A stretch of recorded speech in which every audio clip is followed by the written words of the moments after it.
ஓட்டு வாங்கும் போது மட்டும் நான் இதை செய்கிறேன் அதை செய்கிறேன்னு வரைய ஓட்டு வாங்க. இப்போ மட்டும் ஏன் எடுக்கிறேன்? அந்த மக்களை ஏன் சித்திரவதை பண்ணுறேன்? நேற்று காலி பண்ணுறேன், நீங்கள் வர்றீங்க. கார்பரேஷன் வரி அந்த மக்கள்கிட்ட வாங்கியிருக்கீங்க, குடிநீர் வரி வாங்கியிருக்கீங்க.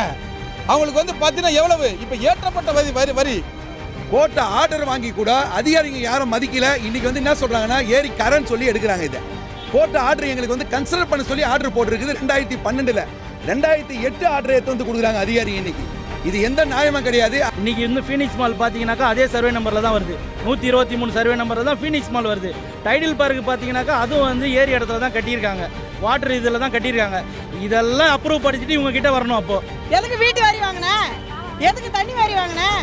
கூலி வேலைக்கு போய் டெய்லி போனால் தான் அவங்களுக்கு வருமானம். இப்போ 4 நாளாக உட்காந்துக்கிறாங்க. 4 நாளாக யார் சோறு போடுறது? அரசாங்கம் எதுக்கு? கவர்மெண்ட் எதுக்கு? எதுக்கு எலெக்ஷனில் நிற்கிறீங்க? எதுக்கு முதலமைச்சராக வரணும்னு ஆசைப்படுறீங்க? மக்களை வச்சு